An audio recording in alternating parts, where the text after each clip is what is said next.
The world as it is now lies in tatters. People can be sure of nothing. Employment is hard to come by. Trust is difficult.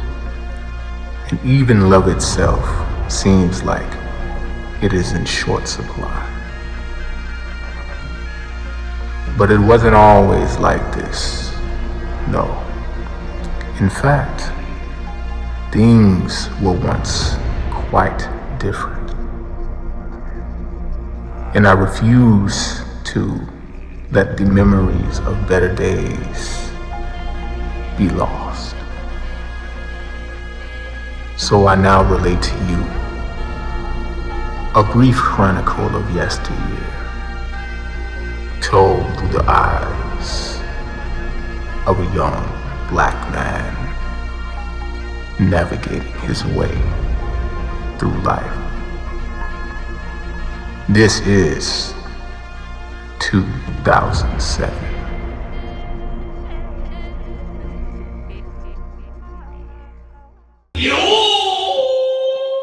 Starting at the beginning of the school year, I began to regularly associate with a mellow fellow by the name of Russell.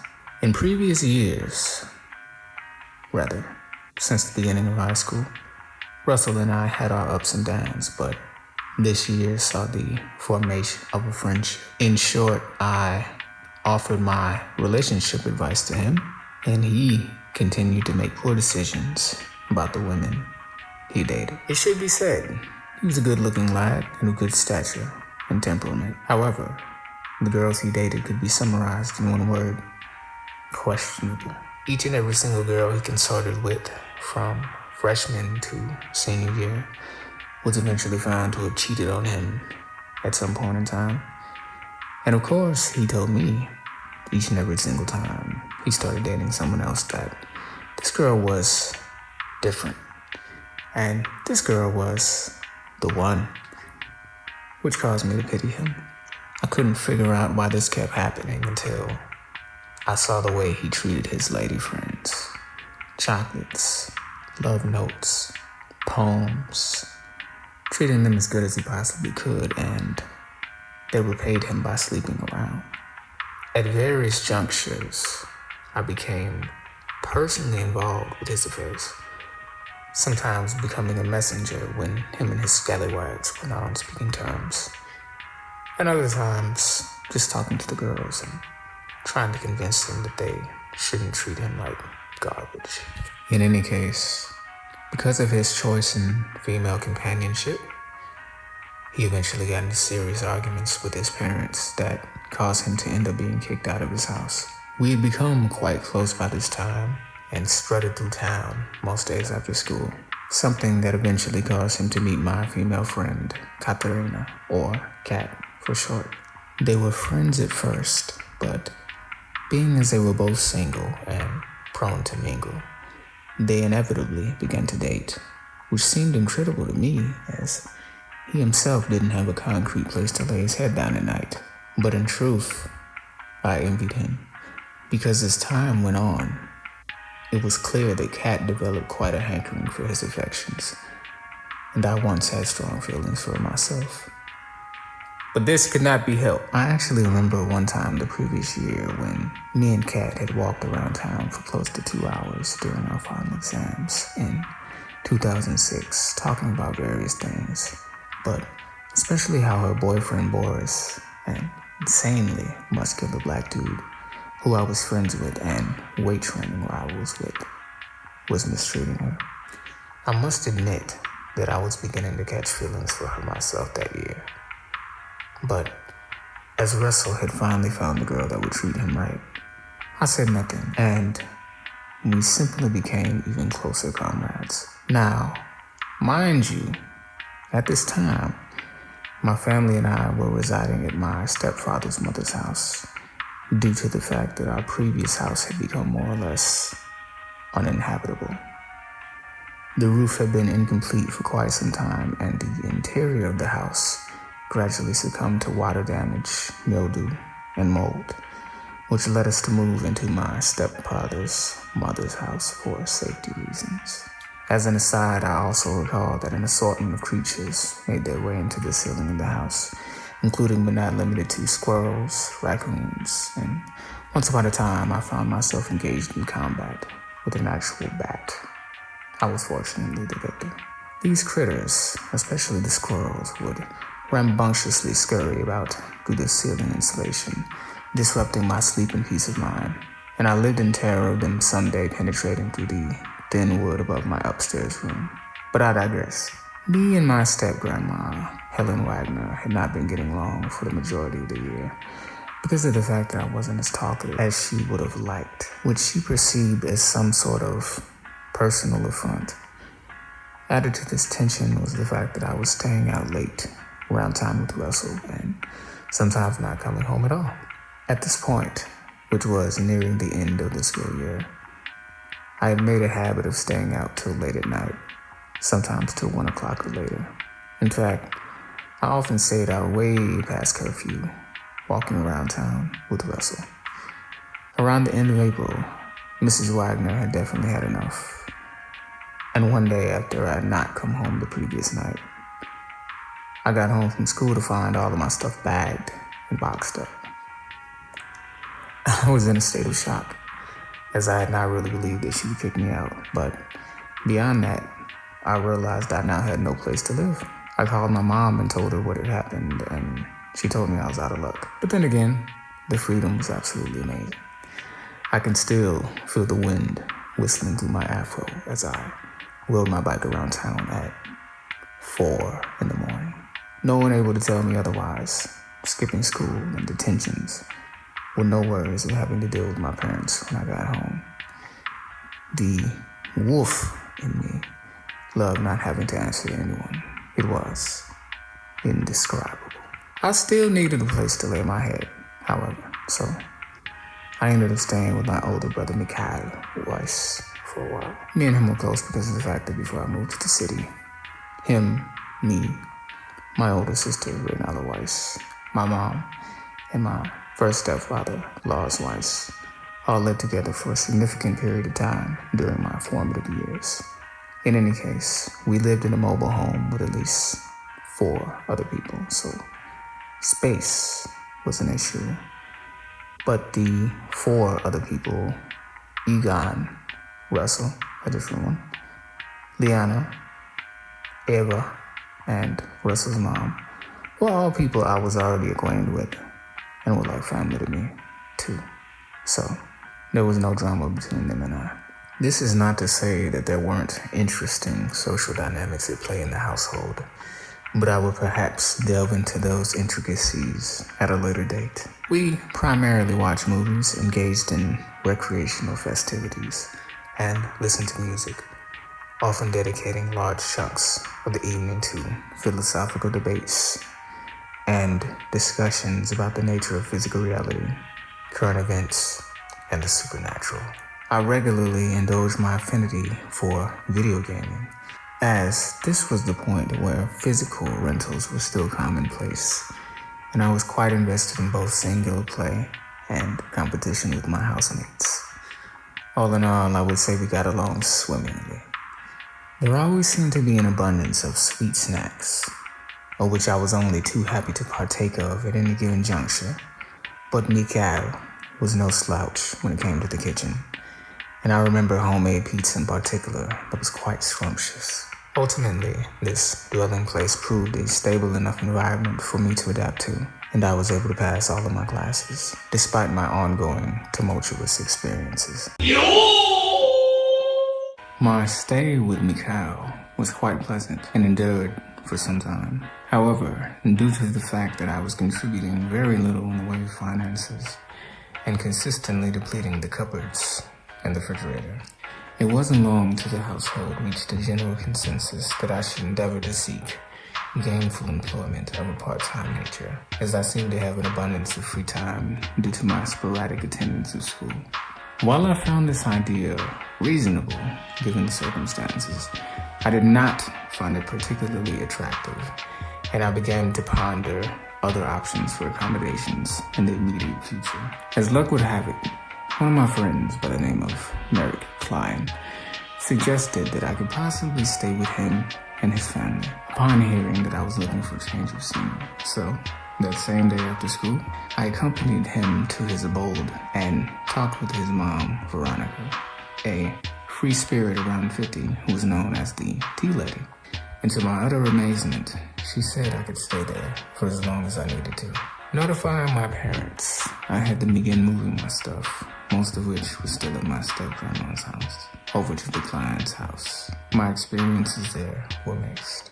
First of all, Merrick's little brother, who happened to be named Klein, same first and last, had serious behavioral issues. He kicked holes in the wall, snuck out on a regular basis, and was on average gone sometimes till 3 a.m. in the morning. Although I admit I was too, but not as much. And he also regularly engaged in shouting matches with his mother. Believe it or not, this kid was 11 years old. However, this is not to imply that we didn't get along, because as a decidedly bad influence on youth and something of a rogue myself, it was never difficult for me to understand where he was coming from, especially as it relates to a somewhat complicated relationship, the idea of patriarchal authority. In any case, Veronica, or the Tea Lady, was an excellent cook and made delicious meals for all of us on the daily, also taking me and Merrick to school each day. Now, as for the actual space where I was living, it was a loft. In order to get to my room, you first had to climb a ladder. Said ladder was annoying as all hell, not only because it was inherently dangerous early in the morning, but also because it was an aluminum ladder, and the metal would cut into the soles of your feet if you didn't have socks on. I did enjoy having an upstairs apartment, so to speak, as it enabled me to have a bird's eye view of everything going on outside, thanks to my attic window, and also the goings-on below me, thanks to my excellent hearing. Speaking of bird, the household had a pair of cockatrices that had previously been using the location of my now space as their roast. These birds would become my mortal enemies, but that's a tale for another day. During my stay with the Kleins, I met several colorful people, including the Tea Lady's firstborn daughter, Eris, her husband, Renaud, their son, Hans, and her first child she had when she was a teenager, named Lena. There was also a steady influx of other rascals who'd apparently once occupied my little loft apartment during their own use, who still dropped in to check on Veronica and her tribe from time to time. I often suspect the allure of home-cooked meals, which are ever present in this household, and presumably always had been, served as a strong incentive for these visits. But in any case, sometime near the beginning of May, I was informed that the Tea Lady was going to Bremen to set up a booth at the Jazzerheide Jazz Festival, this being a significant portion of her yearly revenue. In her stead, the household was to be watched over by young Veronica, a 24-year-old firecracker of a redhead who fell somewhere between goth, emo, and punk, coming equipped with a mouth that would make the average sailor blush. Remember, for future reference, that she is called Young Veronica because her and the Tea Lady share the same first name. Young Veronica and I initially got on well enough. We would chat at length about the nature of life and various other subjects. At such times when we found ourselves in the kitchen during the midnight hours, I thoroughly enjoyed these talks. She could be said to be quite sociable and would make a regular habit of having her female friends over. And some of them were rather easy on the eyes, if I do say so myself. Especially a dirty blonde by the name of Elaine. Interestingly enough, I later found out that both Elaine and Eris seemed to be of the mind that I had a quote-unquote keep up, but also surmised I needed to properly mature before I could be taken seriously. A crying shame. But, like many other things, it couldn't be helped. Unfortunately, I eventually fell out of favor with young Veronica because she wasn't a fan of my arrogant attitude, and I also had reason to believe that my splendid physique offended her sensibilities. But as memory now fails me, this could simply be speculation. She did, however, once call me a quote-unquote cocky little arse fork, which in retrospect was an apt description in more than one sense. In response, I laughed in her face and ascended to my loft. Before we move on, I must emphasize her feelings were entirely one-sided. As a habitual button pusher and persistent igniter of fiery passion within my fellow human, this would not be the first or fifth time I would come to be at odds with a housemate or a member of the fairer sex. But alas, fiercer personalities only serve to stoke the flames of adoration within my own being. Which is to say that I found her surly personage quite charming, in fact.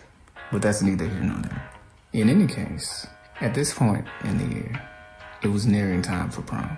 Now, during this time I was living there, I was also consistently taking trips to hang out with another friend I'd made during the year. A groovy black dude by the name of Matthias, who was always well-dressed. And we hung out at his house a lot, playing Guitar Hero, getting on the internet, and sometimes wrestling and roughhousing with his little brother, and three sisters that I considered to be a part of my family. His stepmom, Ayla, was a barrel of laughs. She and I got along exceptionally well. In addition, his father, Heinrich, lived out of town, but often stopped by to check on Matt and his other children that Ayla was taking care of on a regular basis. Matt was a smooth feather, with some similarities to Russell, but the primary difference between him and Russell was the way he treated women. Instead of falling in love with every girl he dated, he instead treated them indifferently, ignoring them, not calling them, and sometimes acting like he didn't see them in school. And of course the end result was that he was a smash hit with the ladies. But just like that, prom was upon us, and I had procured a date by the name of Annika, a fetching sophomore who I had a couple of classes with. We were deep into preparations. Her dress, my tuxedo, the fees, etc. when I sort of got kicked out again. I had been getting into petty arguments with Merrick and Klein, and had also been getting into conflicts with young Veronica over various silly things. And one day, when I came home from shopping for my tie I was wearing to prom, young Veronica told me that her and old Veronica had talked and decided that it would be best for me to move out. Alas, all things, both good and bad, must eventually come to an end, or rather, change form. And this was no exception to that rule. But before we move on, I would like to say that one of the things I fondly remember is how tasty the lemonade was.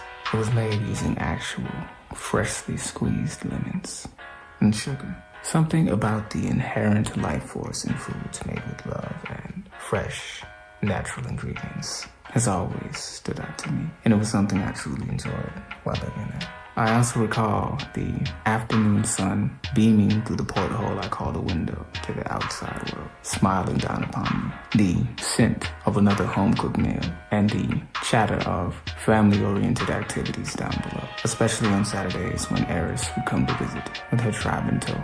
While I am inherently introverted, I do have a deep appreciation for these kinds of things, and I can say with certainty that this was an era of summer's light, regardless of any conflicts. The compulsory inclusion of my adopted family is something that I perhaps took for granted at the time, but the benefit of maturity has given me a deep appreciation for such dynamics. However, returning to the current situation, I was now being evicted the week before prom. As such, I contacted my mom and informed her that I had been kicked out and that the set deadline for the ejection of my physical self and personal property handed down by young Veronica was no later than the coming Friday. I had nowhere else to go except back to Mikhail's, and there wasn't an abundance of space for my personal belongings there, so I generated a significant amount of anxiety over the logistics of how I would negotiate the coming weeks. But I still took my black to prom. We had a great deal of fun that night, me looking debonair in my jet black tuxedo, and my date looking stunning as well. And overall, I can say I had an amazing time. After prom, we went to the fitness center / gym at the university in town, which was the usual location for after prom at that time. And I played basketball for most of the night before singing Ordinary People during the karaoke segment. Remember this because it will come up later.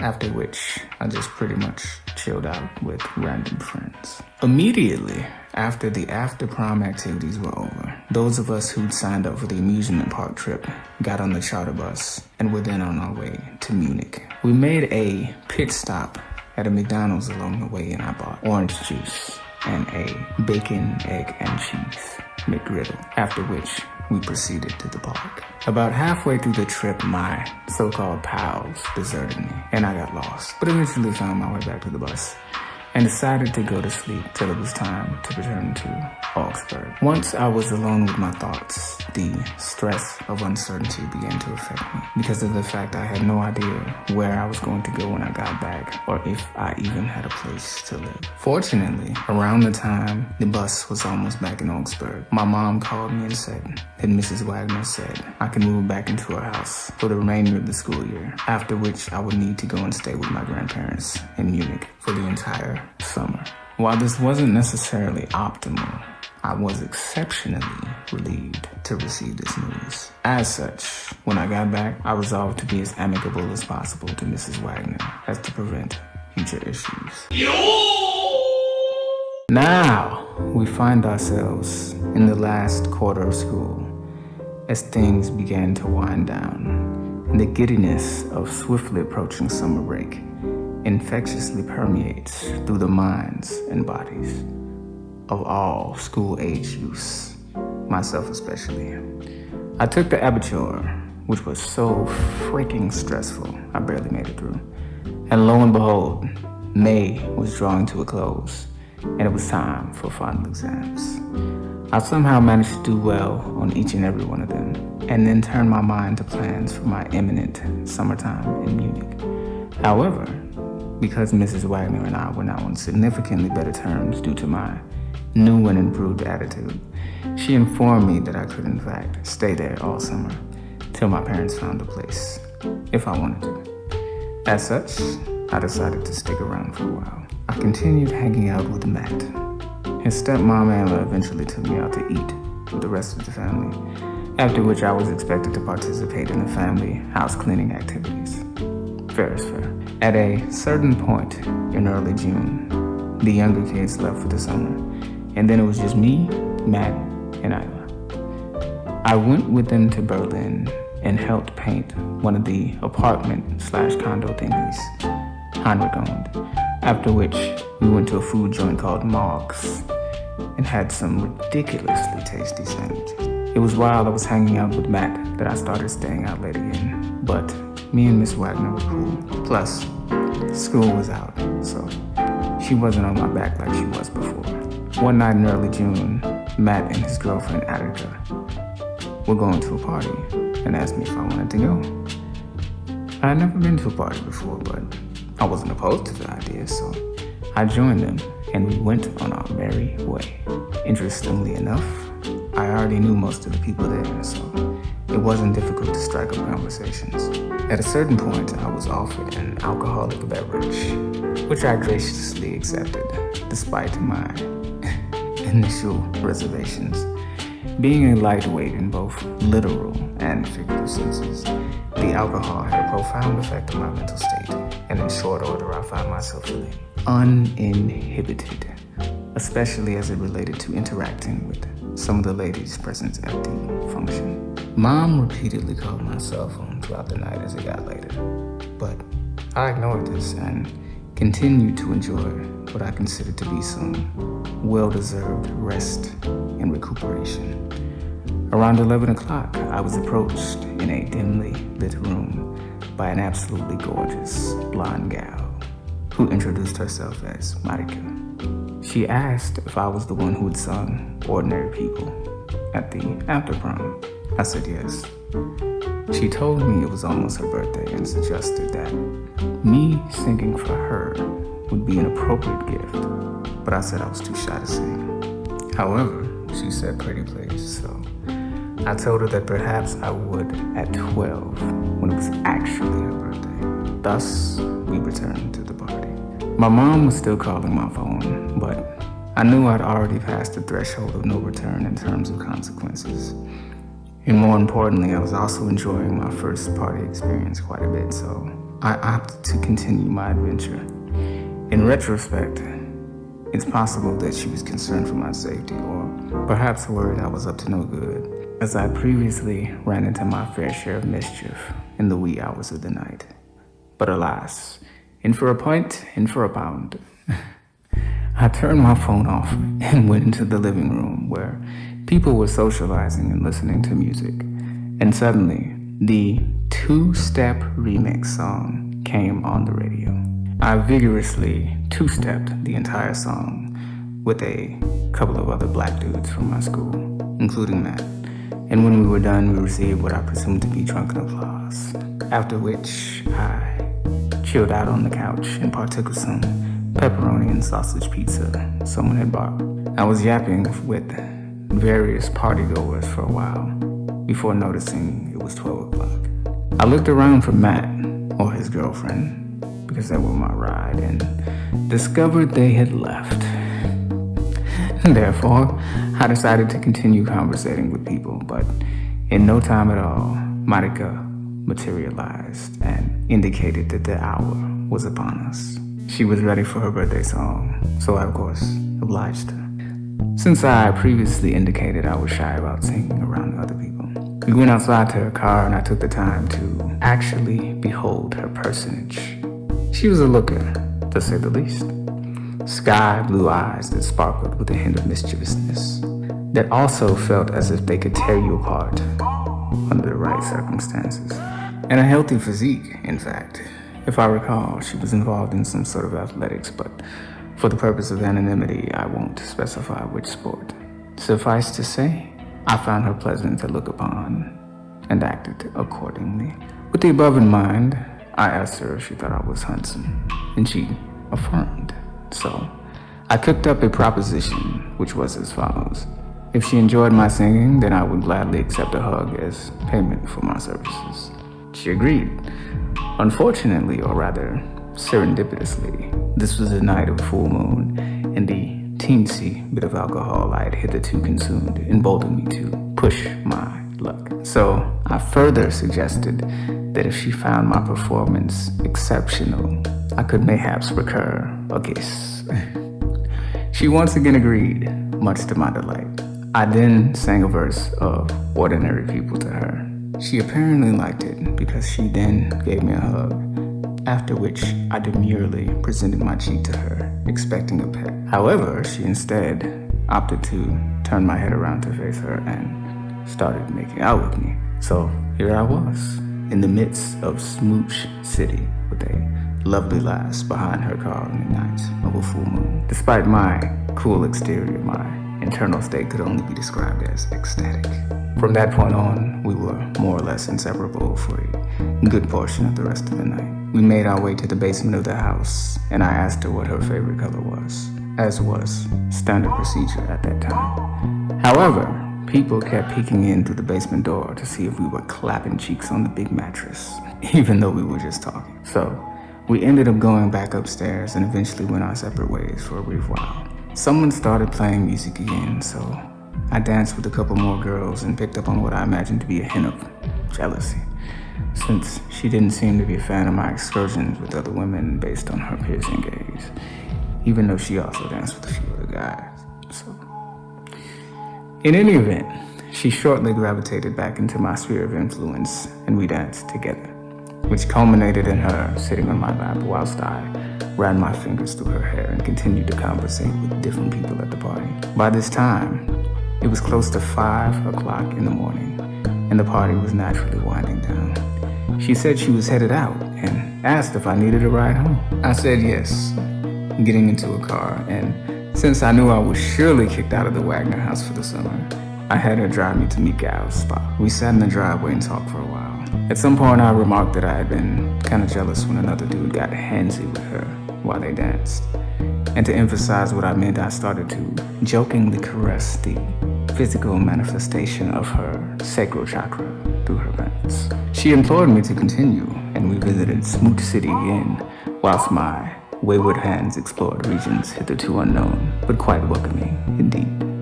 She inquired if I had protection, and unfortunately I did not. However, never one to let any adventure end prematurely, I suggested that we instead engage in the ancient art of mutual sacral chakra massage, which she found to be quite satisfactory, as did I, in no small part thanks to the tanning lotion she utilized to empower her skilled hands. This was thoroughly enjoyable and ultimately culminated in an exquisite exchange of primal energy, which gained sufficient momentum to manifest physically. However, at this point in time, morning light proliferated through the windshield, and various individuals within Mikael's abode began to materialize, peeking their heads outside to see what we were up to.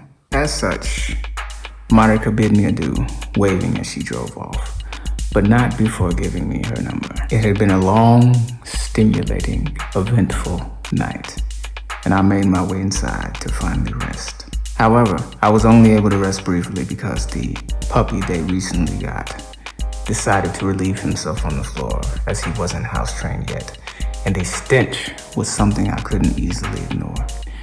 As such, I made my way to Russell's room and watched a bootleg copy of Spider-Man 3 while my brother Mikael asked me inappropriate questions about Monica and I's liaison, which I of course answered evasively, being the gentlemanly scholar I am. I went to sleep again. Around 10 a.m., I bade my brother and his companions a farewell and made my way to Matt's house on foot to get the backpack I had left there the previous night. He also asked me lecherous questions about Monica, due to the fact that he inquired how I got home, and me informing him that she'd given me a ride, even if only in a literal sense, and not the fun kind. I again indicated that she was simply a friendly gal who'd found me charming, but nothing much beyond that, to his dismay. At long last, it was finally time to go home and pay the price for my unsanctioned expedition. I had already apologized to Mrs. Wagner on the way to Matt's house, so what was left was dealing with my parents. They had already taken the liberty of packing up my things, so with very little hullabaloo, we left from Munich around 3 p.m., arriving with little incident, and thus began my stay with my grandparents. As per usual, they were glad to be availed of my company and vice versa. Shortly, my birthday approached, and I swiftly put the money I received to nebulous use, investing in gaudy, silver-plated jewelry, as young black men my age were inclined to do at such time. After this, I was enrolled in a local program for urban youth called Sonnenblumen der Reisenden, which was a lively community center where one could stay out of trouble. We played basketball, lifted weights, and listened to various presentations by different community speakers, all oriented towards pointing urban youth towards a societally beneficial path. The environment was a bit rougher than the rural setting of Augsburg I was used to, but my strength is adaptation. So it wasn't long before I found myself in a leadership position amongst the ragtag group of hooligans I found myself acquainted with. There was naturally a couple of conflicts, but ultimately nothing I couldn't handle with my indomitable will and intellect. Speaking of, let's talk about Mighty Mouse. I've always been on the shorter side of any given yardstick, and as such I hold an appreciation for my fellow short kings, but especially those who have found ways to engage with their peers in contests of physical strength. Mighty Mouse was one such character, with whom I had the honor of training alongside during my stint at Sonnenblumen. And in fact, I'd venture to say this fellow was one of the reasons I ended up joining the wrestling team the following school year. As his moniker would suggest, he was what I consider an earth type. Short, stout, and optimized for brute force. A wall of muscle with a low center of gravity, and a nightmare on any wrestling mat. Perhaps in the future I will devote an entire story time to the social dynamics I perceived and participated in at Sonnenblumen. In any event, I attended this community center every day, and when I came home, I would delve into the digital world, which at the time consisted mostly of MySpace, and interacting with suspicious individuals via Yahoo and AIM Messenger. In addition, I was able to enjoy various channels available via Dish Network, which is part of how I discovered foreign films, especially Asian, which I found easy to enjoy due to already having a propensity for anime with subtitles. I would also download music to listen to, though at this point, using the internet for downloading was tumultuous, as phone calls would cause the dial-up to disconnect entirely. The speed was also abysmal, but I managed. Around this time, I was able to run Super Nintendo and Sega Genesis emulators on the old computer we had. So, finding retro RPGs to immerse myself in was another fine way to pass the time. My days and nights were accounted for, encompassing expeditions to various places, including but not limited to the mall, movies, and various other places with my father and uncle, and visitation with my cousins as well, all of whom I tend to get along with. Now, for those who are curious about what happened with Monica, the answer is nothing much. Shortly after I left Augsburg, we did text for a while, but she had already decided to study abroad, in a figurative sense as well, since I later found out her preferred partners were women, and it was obvious after a while that we were headed down separate paths. And thus, in this manner, the summer of my youth progressed to fall. What happened after, you might wonder? Well, that's a story for another time.